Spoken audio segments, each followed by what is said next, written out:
আসসালামু আলাইকুম। Martial agro থেকে আপনাদের সকলকে অসংখ্য ধন্যবাদ।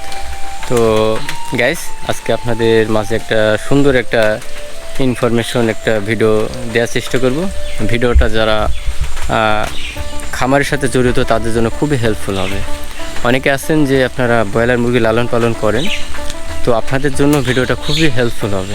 তো গাইস, শুরুতে বলবো ভিডিওগুলো অবশ্যই যারা দেখবেন তারা সবার উদ্দেশ্য ভিডিওগুলো লাইক কমেন্ট ও শেয়ার করবেন যেন সকল উপকার হয়। কারণ অনেকের কঠিন কাজ যেন সহজ হয়ে যায় সেটা আপনারা অবশ্যই খেয়াল রাখবেন, ঠিক আছে? তো দর্শক, আপনারা ভিডিওটা আপনাদের এমন একটা বিষয়ে শেয়ার করবো অনেকেই জানেন না, ঠিক আছে? এই ভিডিওটার পার্থক্য থাকবে হচ্ছে আপনার যে ব্রয়লার মুরগি অনেকেই লালন পালন করে, কিন্তু একটা করে হচ্ছে আপনার মাচাতে আর একটা করে হচ্ছে আপনার ফ্লোরে। তো এই দুটার মধ্যে পার্থক্য আপনাদের বোঝাবো। এটা হচ্ছে আমার একটা ভাইয়ের হচ্ছে মুরগির ফার্ম, ঠিক আছে? তো গাইস, আপনাদের দেখানোর চেষ্টা করব। এটা হচ্ছে আপনার মাচা, এটা হচ্ছে আপনার মাচা পদ্ধতি। অনেক সুন্দর একটা ওইখানে বাচ্চা বোর্ডিংয়ে আছে। এটা হচ্ছে মাচা পদ্ধতি, ঠিক আছে? বেশ বড় খামারটা, বেশ বড়, এই যে অনেক বড়। এটা হচ্ছে ব্রয়লার মাচা পদ্ধতি। এই মাচা পদ্ধতিতে যদি আপনি খামারটা তৈরি করেন তাতে আপনার কী কী লাভ হবে জানেন? দেখা যাচ্ছে যারা ওই যে ফ্লোরও করলে আপনার তুষ কিনা লাগে। তুষগুলা কেনার পর ওখানে টয়লেট করে, টয়লেটগুলো আপনার করতে চালতে হয়, তো একটা সময় যায়, তারপরে তুষ কিনা লাগে। আর এই মাচা পদ্ধতিতে আপনি যদি মাচা পদ্ধতি করেন তাহলে আপনার যে মুরগির যে মলগুলো নিচে পড়ে যায়, সেক্ষেত্রে আপনার তুষ কিনা লাগছে না এবং টাইম ওয়েস্ট হচ্ছে না। তো গাইস, আমি সব সময় আপনাদের মাঝে আমি অনেক গুরুত্বপূর্ণ ভিডিও দেওয়ার চেষ্টা করি। অনেকেই আছে যে কঠিন জিনিসকে আরও কঠিন করার চেষ্টা করে। তো আমি চাই যে আমার যতটুকু জানা আছে খামার ভিত্তিক, যেহেতু আমার খামার ছিল, এখনও ছোটো আকারে একটা খামার আছে, হ্যাঁ, এবং আলহামদুলিল্লাহ আমার খামার ভিত্তিক ভালো একটা নলেজ আছে। কোন রোগের কী সমাধান এতটুকু আমার জানা আছে। আপনাদের যদি কোনো সমস্যা মনে হয়, হাঁস মুরগি এবং কোয়েল পাখি, তারপরে ছাগল গরুর কোনো রোগ হয়েছে, কীভাবে আপনার সলিউশন হবে, তার কী ওষুধ দিলে তার সলিউশন হবে, সেটা আমাকে বলবেন। ইনশাল্লাহ আমি আপনাদের ভিডিও আকারে হোক বা কমেন্টের আকারে হোক আপনাদের দেওয়ার চেষ্টা করবো, ঠিক আছে? আপনাদের কাছে আমার একটা রিকোয়েস্ট যে আপনারা ভিডিওগুলো লাইক কমেন্ট শেয়ার করবেন, আর আমার ফ্যামিলির সাথে আপনারা সাবস্ক্রাইব করে সাথেই থাকবেন।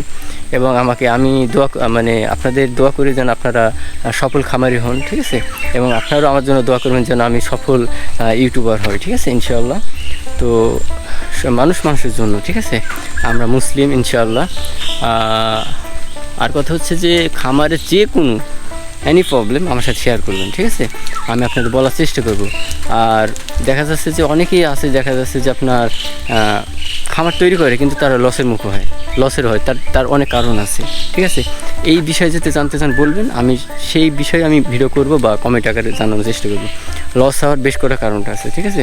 আপনার একটা খামার করতে হলে আপনার প্রচুর পরিমাণ আপনাকে আইডিয়া থাকতে হবে এবং ব্যালেন্স থাকতে হবে, যেটাকে বলে ইনভেস্ট করতে হবে। আর স্বল্প পরিমাণ পুঁজি দিয়ে আপনি খামার করতে পারবেন না, কারণ ফিডব্যাক না থাকলে হবে না। প্রত্যেকটা জিনিসের ফিডব্যাক থাকা লাগবে, ঠিক আছে? এই জন্য আপনাদেরকে চেষ্টা করতে হবে যে খামার করতে হলে যে আপনার হঠাৎ করে দেখা যাচ্ছে আপনার দীর্ঘদিন হচ্ছে বর্ষা লেগে যেতে পারে, যেটাকে বলে আপনার বাদলি, বর্ষা, নিম্নচাপ। তখন কিন্তু আপনি চাইলেও দেখা যাচ্ছে গরুর ক্ষেত্রে আপনি চারা কাটতে পারবেন না, ছাগলের জন্য চারা কাটতে পারবেন না। সেক্ষেত্রে আপনাকে স্টক রাখতে হবে, হ্যাঁ। আর ড্রাই ফুড, যেমন দেখা যাচ্ছে ড্রাই খাবার গরু ছাগলের জন্য, তখন যদি কেনা থাকে তাহলে আপনি কষ্টটা করতে পারবেন না, কিন্তু কষ্টটা করা লাগবে না। এখন যদি আপনার কিন্তু ব্যাকআপ না থাকে তাহলে কিন্তু আপনার অনেক কষ্ট হয়ে যাবে, কারণ বর্ষাকালে আপনার ওদের জন্য ওই ঘাসগুলো এনে ম্যানেজমেন্ট করাটা অনেক ডিফিকাল্ট, ঠিক আছে? তো গ্যাস, এই জন্য খামার করতে হলে অনেক আইডিয়ার দরকার, অনেক নলেজের দরকার, ঠিক আছে? আর পাশাপাশি আপনার খামার করতে হলে আপনাকে বুঝতে হবে যে কীভাবে অল্প পুঁজিতে বেশি লাভবান হওয়া যায়। এইগুলো আপনাকে নজর দিতে হবে। আবার আপনার শীতকালে কীভাবে আপনার খামারকে ম্যানেজমেন্ট করতে হবে, গরমকালে কীভাবে ম্যানেজমেন্ট করতে হবে, এভরিথিং আমাকে বলবেন, আমি জানাবো। বাচ্চা কীভাবে বোর্ডিং করতে হয়, কতটুকু তাপমাত্রার প্রয়োজন, ঠিক আছে? সেগুলো বলবেন, আমি সেটাও আপনাদের মাঝে বলার চেষ্টা করব। এই হচ্ছে বিষয়। আমি মার্শাল এগ্রো যে চ্যানেল থেকে আমি যে সকল ভিডিও দিয়ে থাকি আপনাদের ভালোর জন্য। আপনারা দেখবেন কঠিনটাকে সহজভাবে আপনারা উপস্থাপন করার চেষ্টা করি, আমি কঠিন জিনিসটা সহজভাবে। আপনাদের মাঝে আমি আরও ভিডিও দেওয়ার চেষ্টা করবো। অনেকেই আমার একটা কমপ্লেন দিয়েছেন যে আমি একটা বীজ ডিম চেনার উপায়, তো অনেকেই এটা বুঝছে, অনেকজন বুঝে নেয়। তো ইনশাল্লাহ বীজ ডিম চেনার উপায় আরও সহজভাবে আপনাদের বলার চেষ্টা করব, ঠিক আছে। তারপরে ডিম ক্যান্ডেলিং করতে হয় কীভাবে, ঠিক আছে। তারপর ইনকিউবেটর চালানোর নিয়ম কী, এইগুলো সব কিছু আপনাদের মধ্যে সুন্দরভাবে পানির মতো সচ্ছলতারভাবে আপনাদের তুলে ধরবো। আপনাকে রিকোয়েস্ট যে আমার ভিডিওগুলো লাইক কমেন্ট শেয়ার করবেন, যাতে যারা এই ধরনের সমস্যার মধ্যে আছে, যারা ইনকিউবেটর কিনছে অনেক টাকা দিয়ে কিনে চালাতে পারছে না, অনেক ক্ষতিগ্রস্ত সম্মুখীন আছে, তাদেরকে আমি ওটা সলিউশন একবারে করে দেবো একেবারে। অনেক টুকিটাকি কারণে, যেমন আমি শুরুতে যখন আমি ইনকিউবেটর কিনি তাতে আমার অনেক ক্ষতি হয়। আসলে মানুষ ঠেকতে অনেক কিছু শিখে।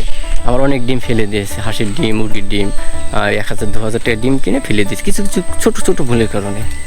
ইনকিউবেটর চালানো ছোটো ভুলের কারণে কিন্তু বড় আকারের ক্ষতি হয়।